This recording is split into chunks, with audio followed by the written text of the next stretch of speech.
episode of The Three Neighbors. I know we've been gone for a while, but we are back. We are back. We are back.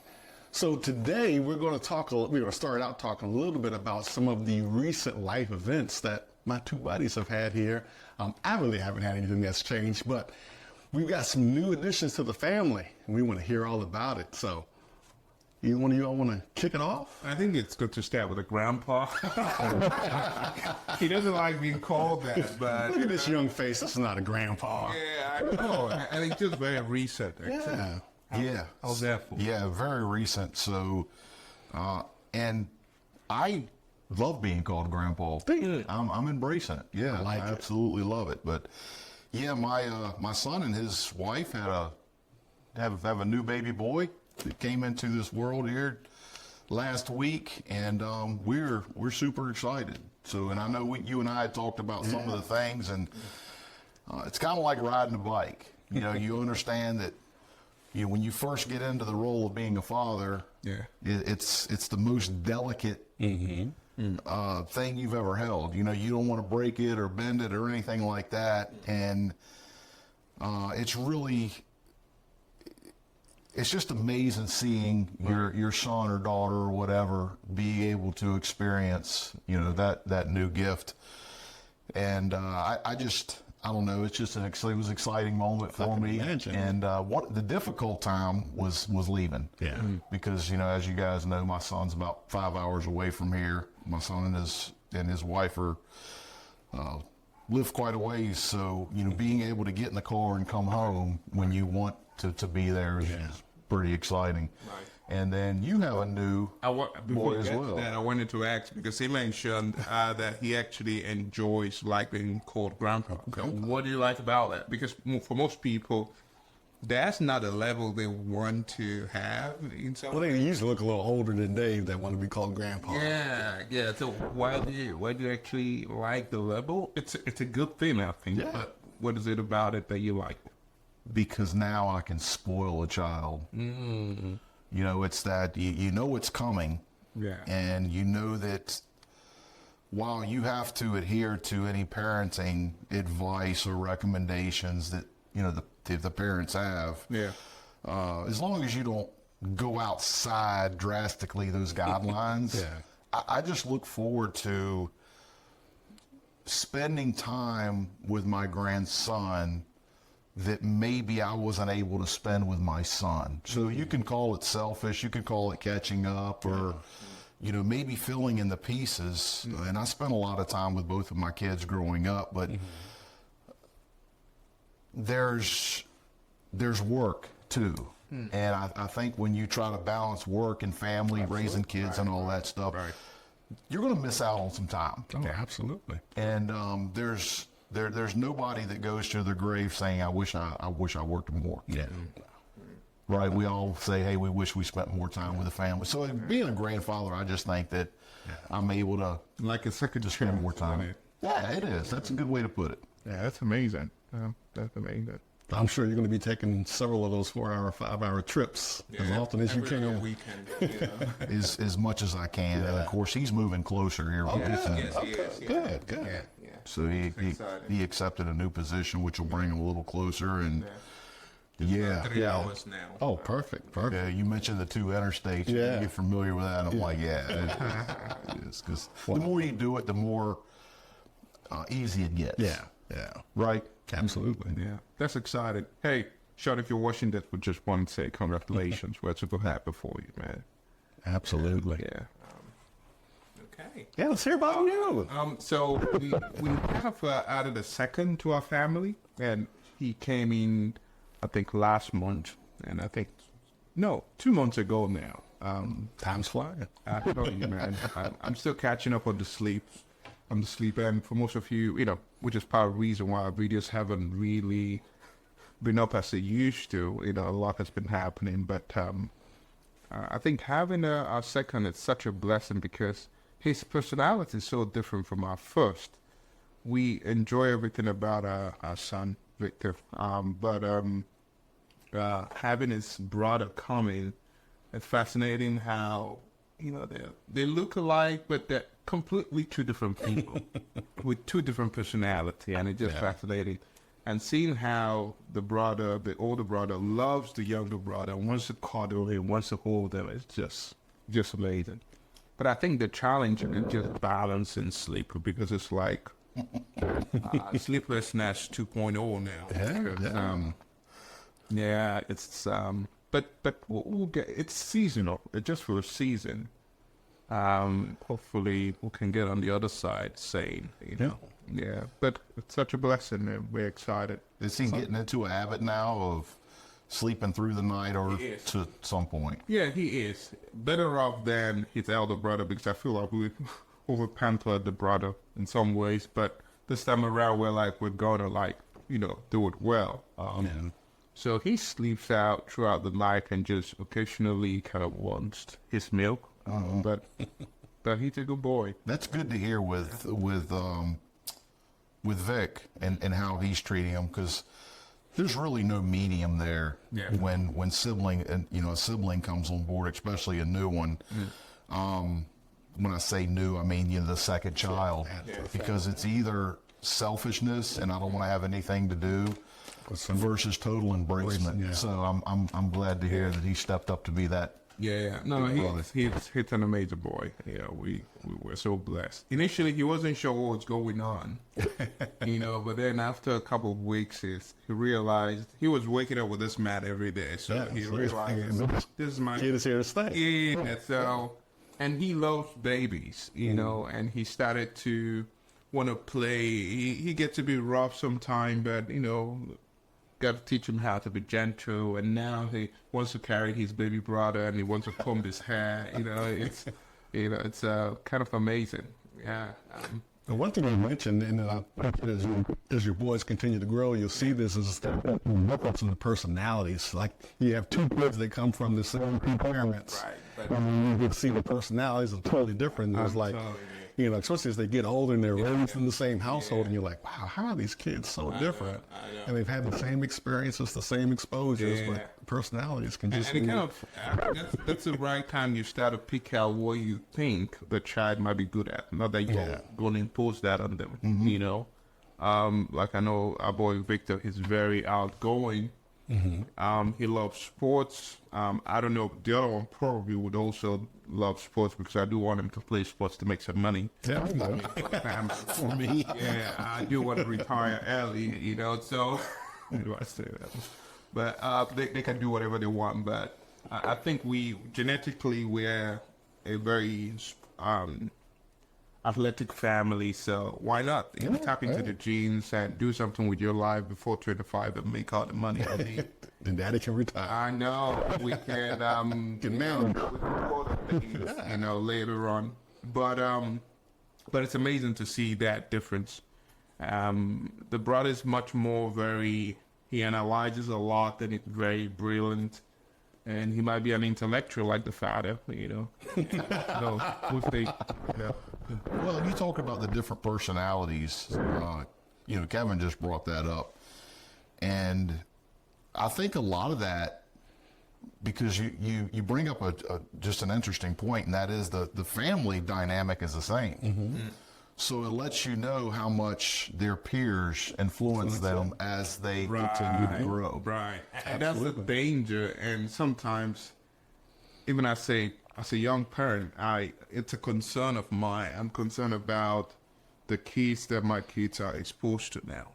It's something that literally I worry about. Really? And to the point that even myself and my wife were thinking about, maybe I'm not sure about the public school system for my kids. I don't want them to be exposed to, I guess it depends on the postcode that you're living in. But just that worries me. I can understand And what you're I'm trying to be saying. protective in that sense. But again, you can't really stop this. No, you because can't. when you send them out to school, you don't know who their friends will be. And then sometimes when you try to protect them from being exposed, you're just delaying. At some point in time in life, they're going to become exposed to different things. So And where's the balance, though? Because the balance is the home. It's what happened into your kids and what you're teaching them. When they bring the stuff to you, because you have those open relationships with your kids, and they come home and they tell you the crazy stuff that they've experienced, and you have time to sit down and kind of something with them and talk through that and kind of see how they have interpreted it and kind of put your own, your spin on it. Couldn't have said it any better. So. Yeah. Absolutely. Because remember, we in one of our previous episodes, we broke it down into thirds, right? And the school system is also part of that third, where their peers come into play. But I would say, follow your heart. If you think if you have the financial means to be able to put them into a private school, then hey, have at it. But to Kevin's point, they're going to be exposed to it sooner or later. Yeah, that's why I want to be a millionaire very soon. But the children are of course. It's totally up to you, but I had the opportunity to go on the private route, but I'm grateful that everything that they've been exposed to. I mean, it hasn't hurt them, but just the different people, the different backgrounds. I mean, everybody I go to school with is not like us. I agree. And the stricter you are, the likeliness of them rebelling. Yeah. And it makes me even to think about it more in the sense that even if you send them to the best schools, even kids from well-to-do families still have their own issues. Yeah, absolutely. So they're not immune to Anything. Challenges or family dysfunctions that are not your own making. You just want them to be physically safe. Yeah, within the family, and then when you build that sense, if they have that sense of security, or secure base from the family, can help them to launch out to, which I think that makes a lot of sense. Well, we'll see. My wife and I were still kind of. You got some time. Planning on that. She was a private school route. And I see the point in that. I guess the decision's already made that. My other concern, like when I drive around and sometimes I see kids that are being picked up in the buses and I'm like looking at them, I'm like, okay. I'm like, okay, I'm like, I don't know, one of the things I actually enjoy is seeing kids dressed in school uniform. That's something in the UK, I don't even in Australia, but it's not that, they don't have that here. There's some, it's private, some private schools. And I do want to see my kids have that kind of experience. Yeah, the structure and discipline. There's something about it that I think it's amazing. But anyway, we'll see. Kind of still found a way. Yeah. Anyway. But I think maybe it's a good time that we'll pause. Yeah, let's do it. And we'll get to the next segment. Just stay tuned. You like that?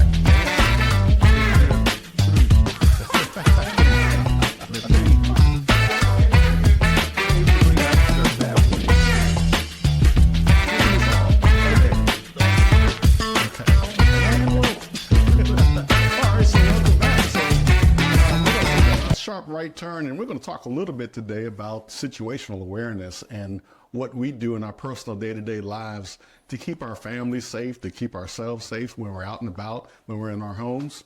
So, you guys want to have any thoughts on that? Want to kick us off? Especially when there are kids involved, isn't it? There was something that happened recently. I think I was trying to put my kid in the car, and he's laughing because he knows what he did. So, for some reason, I was just, Dave was standing just right beside me. I didn't even know. And so when I closed the door, I just saw him and I freaked out. And I just, at that moment, I thought to myself, imagine if it's, let's say someone that's trying to rob us, for example, and I wasn't like paying attention on what's happening around me. So it's kind of amazing to kind of think about that. And also it's very scary. Especially when you're thinking about your home. But do we call that situational awareness? Is that like an example of that? I would say it is an example of that. I think, Dave and I kind of have some unique experience, although I wasn't a police officer, but we were both trained how to watch people, how to anticipate situations, what to look for, things that don't seem to line up. Yeah. So I think, for years, I mean, I know you as well have walked around, as they say, with your head on the swivel, always anticipating, not always anticipating the worst things of an active shooter or something violent, but just knowing what's going on around you. What do you hear? What do you see? Is there a disturbance that's over here that could leak to where I am? Is there an exit door I may need to, exit if I'm in this particular place? If I'm in a house of worship, if there's a disturbance, what am I going to do? Where is this going to take us? Who's going to be responsible for this? So that's kind of, when I think about situational awareness, But isn't that kind of neurotic in a sense that why do we always need to obsess about our safety? It's like we're taking on the problem of the government on ourselves, because the government, if we're paying our taxes and doing all the things we're supposed to do, they're supposed to make sure that the safety of our community is of paramount importance to them. Don't you think that we're taking that on if we're always trying to be on guard just to make sure? I think personal safety is everybody's responsibility. Yeah. You can't, police officers are not always around. Security is not always around. So just like I said, it's not always the worst case that we're looking out for. It's just simple, sometimes disturbances that we're anticipating. Do you also think that situational awareness in this context then could be something that is cross-cultural, in the sense that in each society or culture, depending on what the culture of violence is in that context, that would determine the extent to which people are aware or kind of being on guard or trying to be situationally aware in that sense? For example, if you go to a place like Dubai, where most people, knowing that if you do anything, eventually you'll get caught, so people don't usually commit crime because of that. Or maybe another place that I could think of could be Singapore, Japan. For example, you live in those places, you can leave your phone on the road in Japan and still travel and end up back, 5-10 hours later. It's going to be right there. there. Still find it. Yeah. But you go try that in some place, in some countries. So do you think it's something cross-cultural? In that sense, then, if that is the case, is it a problem of a culture or society than that of the individual? Is it my fault that at that point in time that I wasn't situationally aware, because I would expect I live in a safe neighborhood? That doesn't make sense? So, my point behind that was not to scare you. It's to make you think. If it's not you though? What if it's someone that just shows up and trying to? That's your responsibility. That's why I did it, because I wanted to leave you with that question in your head. What if it was somebody? Yeah. And then that's going to take you down a road of mental preparation. Okay, Right. if they were there to rob me, how would I have handled it? If they were there to carjack me and take my kids, how am I going to handle that? Right. So I wanted you to go down that road, but a lot of crimes against persons can be prevented just by the way you carry yourself. So everybody gets in the rhythm. When you guys go to the grocery store, when you go to Target, when you go to a certain fast food restaurant, if you go inside, typically you park in the same parking place or that same general area. All right. To Kevin's point, and he said it best, when you go into a place, you need to be looking for exit routes, because in an active shooter situation, you're taught run, hide, fight. Okay. First thing you want to do is run. Why you want to run? Well, it's pretty hard to hit a moving target. If you're hiding behind a display, you're a pretty easy target. And then you got to fight. But under stress and adrenaline, you'll see that sign that says employees only. And you don't go through that door. Why? Because it's for employees only. So you always revert back to your known escape route, which is that front door, which is likely where that bad guy. So you're going to have to train yourself to say, hey, if I'm by myself, this is how I'm going to go out. If I'm with a family, this is how I'm going to get them out, and I'm going to have to protect and shelter it if I need to them. When you go out to your car or to to kind of piggyback off Kevin, is your head on a swivel? Are you looking around? Are you looking for movement under cars that may be near yours? When you're loading up your groceries or your packages, about every 10 seconds, are you looking around to see who's around you? Are you facing, if somebody's walking up and your back's turned, are you turning around and maneuvering yourself to face that person? Me personally, if I've got somebody walking up to me, if I have a head down, guess what that means? People, criminals don't want to be recognized.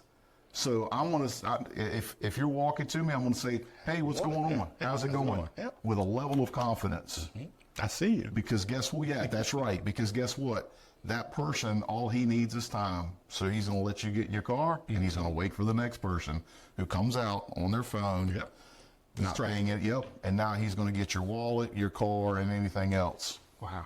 And that's why the elderly and females are the main victims, because they're easy targets.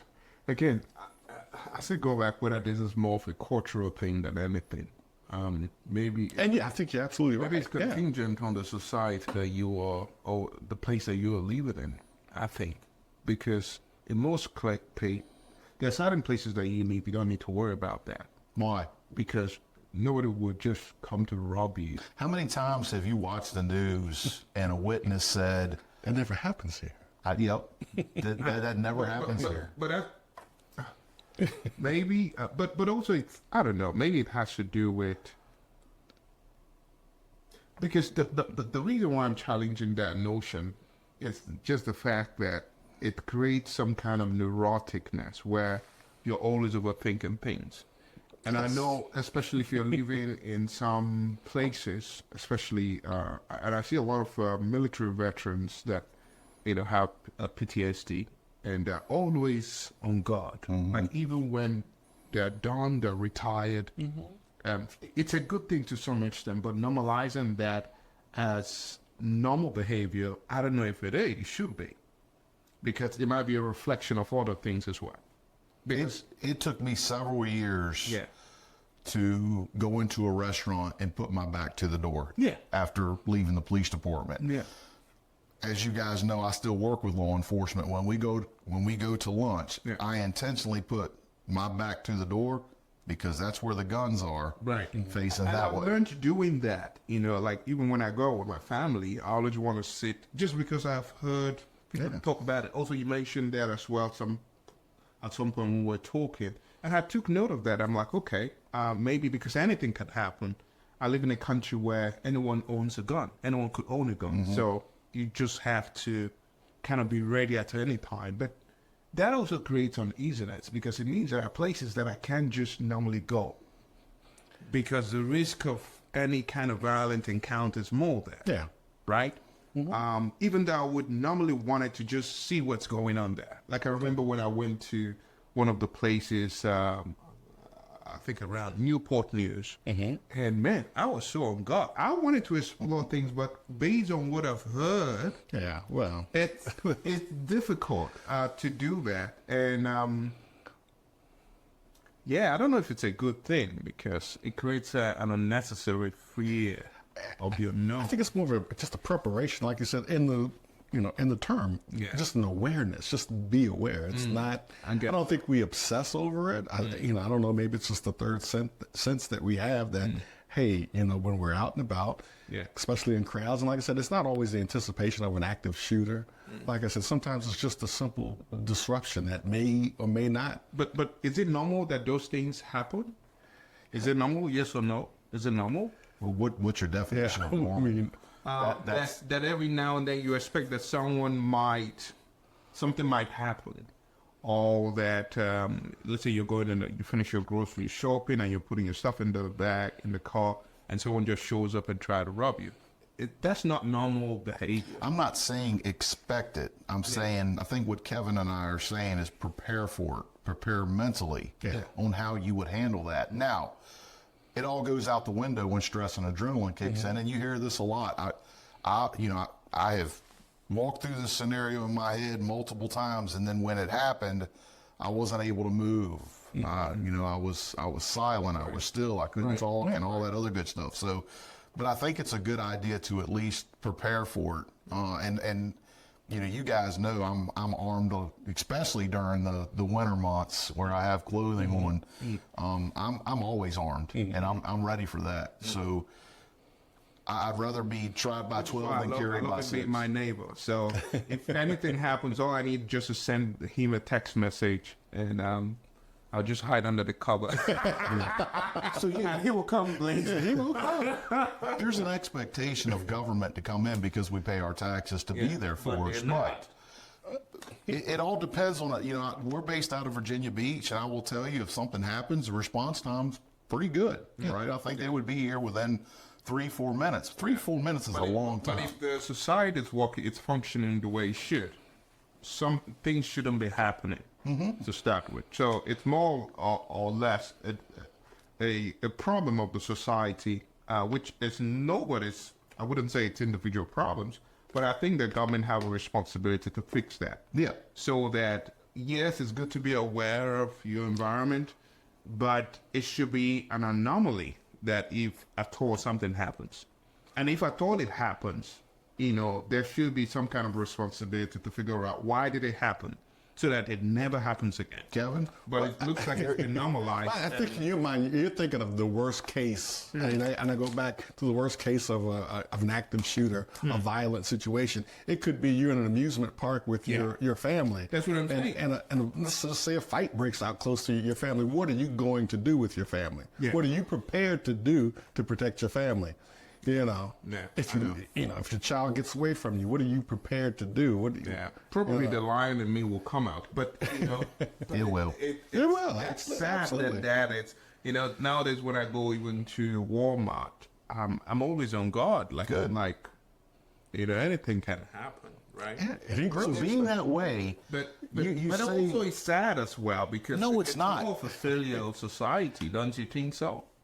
That people are thinking on because you were quote unquote on guard, you may have prevented yourself from being a victim. So now, is that stress worth it?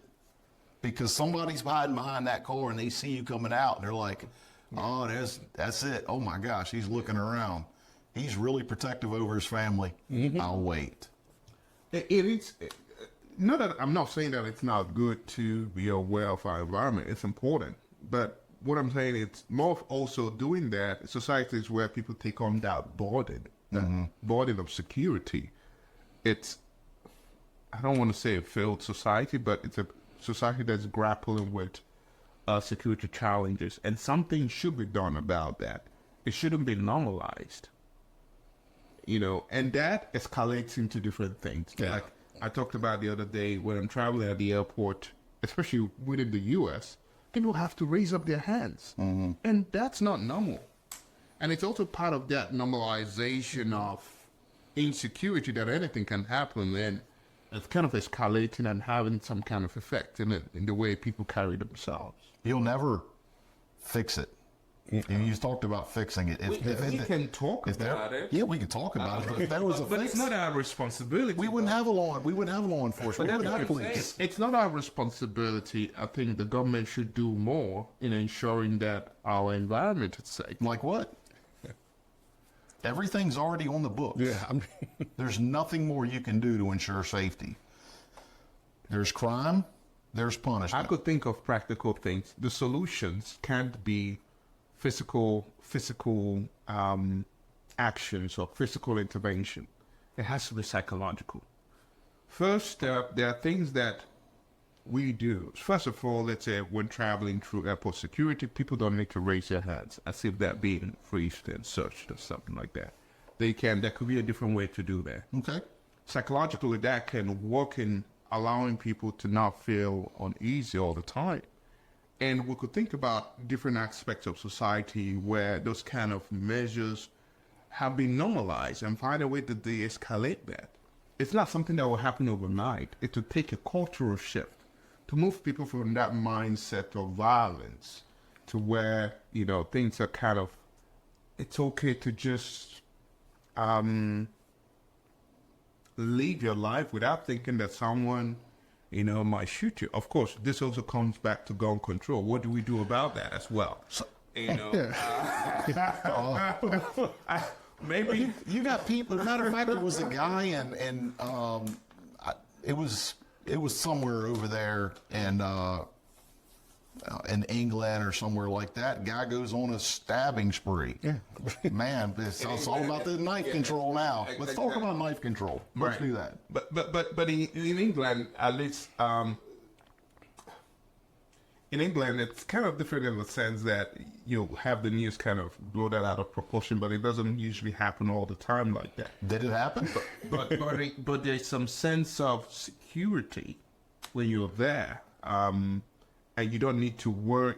Again, it also might have to do with the neighborhood where you are. If you're in a place like Peckham, which is one of the worst areas in London, of course you would expect, any kind of thing to happen. But when you say a sense of security, you're not talking about absolute security. You're talking about a feeling of security. Yes. So and that feeling doesn't protect you. That's right. So I mean, but it's good to at least have that. I mean, for in a place where you live or in a place where you need to have. I don't need to worry about this, because. But again, I'll say this: coming to this country and seeing how, the houses, people don't have fences. I think that was I was like, whoa. When we're trying to come in, and what do you mean, like gated communities? Not gated, like the way you have your house, you have your small fence. Yeah. It's not like that in the U.S. Maybe there are places where that is. Okay. So that was kind of different, and I'm like, that's interesting. And where the houses can just be open. Right. I see what you're saying. I never thought about that. If I were trying to find a house from Sydney, I'm like, well, one place that has a bit of fence. And so most of the houses that we skipped were just because it were just wide open, wide, So maybe that also tells us something. Maybe that's a good thing. Because for people to have their houses open like that, definitely there would have been some feeling that I'm safe, nobody will coming to, attack me, or no wild animal would come into my house or something like that. I don't know. But thinking about that, I'm like, maybe I'm either wrong in some sense. The fact that people there to leave their house that open. Because at least anyone could walk straight into your front door. Or will they? See, and that's the thing in the U.S., there's a lot of guns. We've talked about that. Yeah. And there's consequences to going in somebody's home uninvited. Yeah. Other than calling the police. So it's I would probably think twice if I see a house that has no fence, and I'm visualizing what you're talking about. Yeah. It's a home probably on 10 acres. Yeah. Right. Somewhere around that area, backs up to the woods or something like that. And if you want to target that home, good luck. You're probably not going to walk out of there. You'll be carried out. And that's something that. But isn't that kind of tricky as well? Because it means there's also a natural fear of wanting to just, especially wanting to just go into someone's house even though you don't know the person. Maybe you want to say hello. Maybe you're a new neighbor or something. I don't know. Anyway, this is an important conversation. Let's pause here and we'll be back in a second. Gotcha.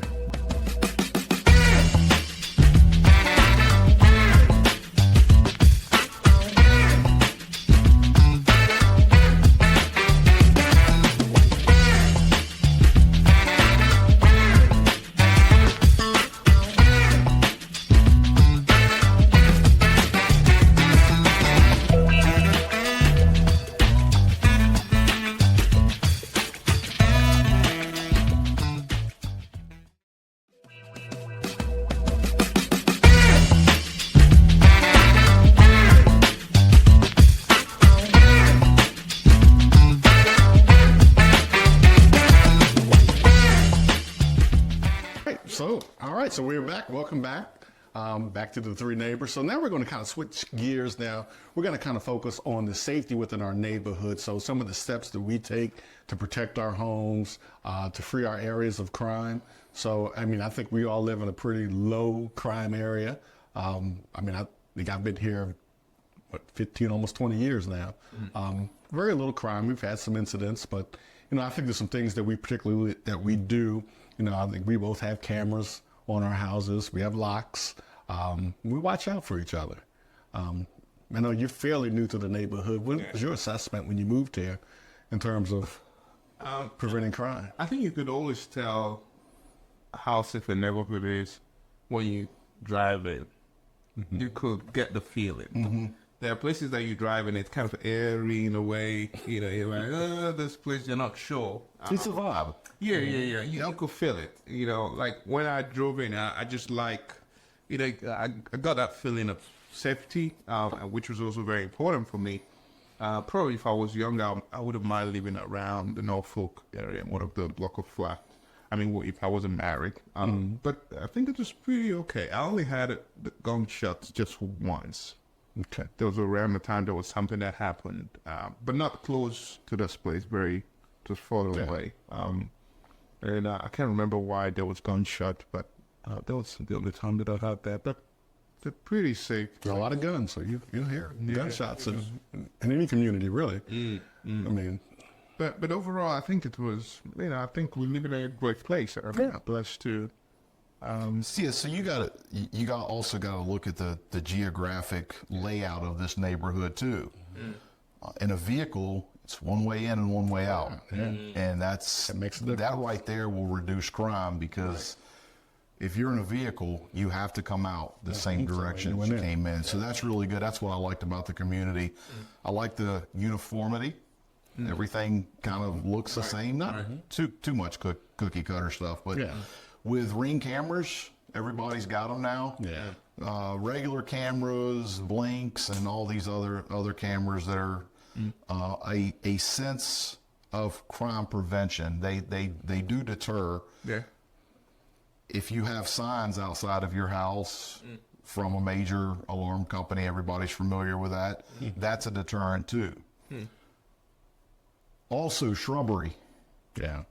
It's killing me because I'm way overdue on cutting the shrubs back, and it's like, How does that?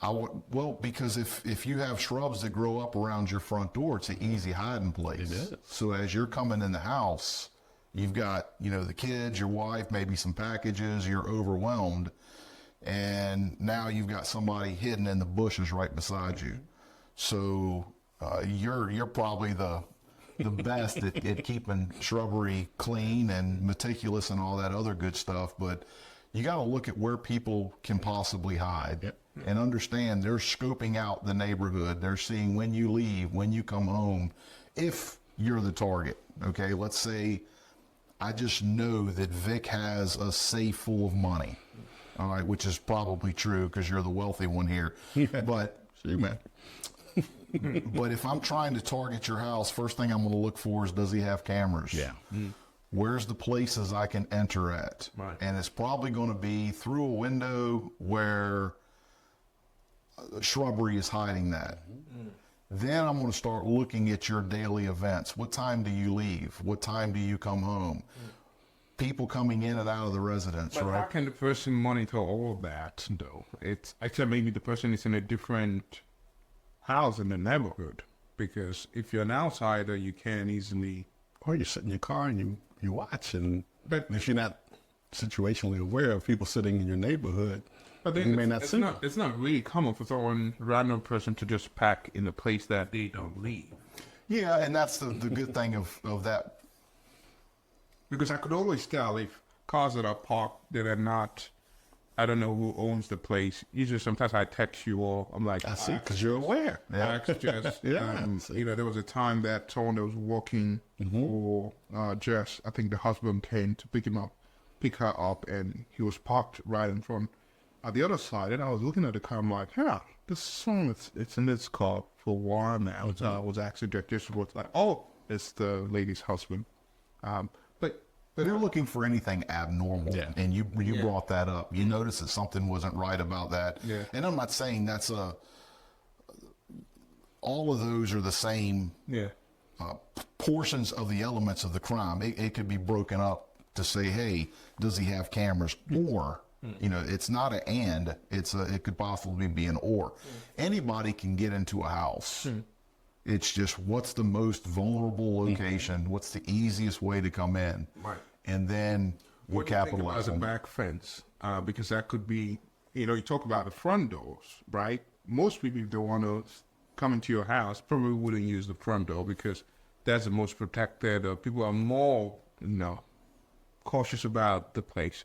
What are other things? How do you protect your back? What about the back? Well, for me, there's a lock on my gate. But then the fences are short. Like it's easy for someone to just take the fence and Here's the difference. yeah. If It's good to have dogs. if I don't They help. if I don't know you Yeah. and I see somebody walk inside your gate, Yeah. Yeah. it could be anybody. Yeah. But what's your thought if you see somebody jumping a fence Right. over into my? That's not right. No. Nobody should be jumping in over the fence. So now I've got eyes on it. I've got 9. If I'm a neighbor Yeah. Why? and I see somebody jumping a fence, Yeah. I'm going to be like, hey, that's not right. It's not that easy to just see someone jumping a fence because it's at the back. Yeah. It's- But then to the next point is the one good thing, an additional thing is lighting. We do an okay job in this neighborhood with lighting. I think we could do better. When you think about the cost of LED bulbs now, it's just so cheap to do. It's just such a simple thing Right. to just, I know I what think you that would guys make do. a lot of It just helps. Lighting is Light it up. everything. Light it up. Yeah. People Don't like lights. people break in homes typically from about 3:30 to 4:30 in the morning. Why? Because they predict that most people are going to be asleep, and it is Dark. yes. Interesting. So Turn the lights having that lighting, that's a Also, great point. having a dog is also good. Like one of the things I like about our dogs, it's just the fact that if anything makes a movement bad, they're gonna back. One of them is gonna back, and I think that's always good. Whenever she backs like that, I know that something is going on. Either there's someone in the fence, and if it happens over and over, but even with the back in itself, the person will want to just leave. Essentially, Yeah. which makes It's a a lot of great deterrent. yeah, which makes a lot of difference. Yeah, otherwise, if it keeps happening, I'll just text Dave. Yeah, but I mean, it's the same thing as going to work. When you go to work, and you don't live too far from here, or you don't work too far from here, but for me, are you driving the same route every day? Taking the same streets there, same streets home. I'm guilty of that myself, but I will mix it up once a week and say, hey, you know what? I'm going to go this way instead. Interesting. Just to kind of mix it up. Oh, that's actually a good idea. absolutely. Actually, I never thought about that. If you're looking for somebody, if you think, But then the only exit in and out of this whole place is the same. yeah, but that's neighborhood security. I'm talking about personal security. If is somebody following you, how do you know if somebody's following you? Yeah. First of all, they're going to look at your driving pattern. So the days of them actually tailing you the whole way through, they're over with. Now they can just put a GPS on your car or whatever. But to that point, the lighting prevents that. I've got a buddy of mine who, that's what he does. He gets a warrant and he gets a GPS and he, puts it on vehicles. And it's that, oh my gosh, man, you wouldn't believe this place. It was, heavily lit. Yeah. And, I realized I was going in front of all these cameras and you're looking for a way to tactically play. So he has to do that because it's part of the investigation. But if he doesn't have to do that, I'm just going to move on to somebody else. Yeah. Right. I'm going to move on to an easier target. And that's the goal for a criminal, is you want to find the easiest target that you can. Yeah. The path of least resistance into a home, which is likely a window that's hidden by shrubbery that is dark outside. There you go. Yeah. So, and then to your point, dogs, if you've got dogs and they create that, it's like a car alarm going off. Yeah. Most of the time it's a kid pushing a button, but if that thing goes off for 2 or 3 minutes, you're like, hey, Look and see. if you hear a dog barking at 2, 3 o'clock in the morning and I'm up and I hear that, I'm going to take a... One or two times, and I think it was like someone was kind of taunting the dog over the fence. And so I think the dog was kind of backing and trying to react to that. Yeah, but just be a good neighbor. Look out for each other. And we talked about this in an early episode where we have a couple of people out here that that's all they do is scan the neighborhood to see patterns and habits, and that's fine. They're going to be the best witnesses. But I like how something was unfamiliar to you, and you automatically reached out to Kevin to say, "Hey, are you familiar with this?" Our buddy across the street sends me a text one day with a screenshot of somebody on his Ring Days. Do you know this person? He walked in my backyard, so we had to have that discussion as well. Wow.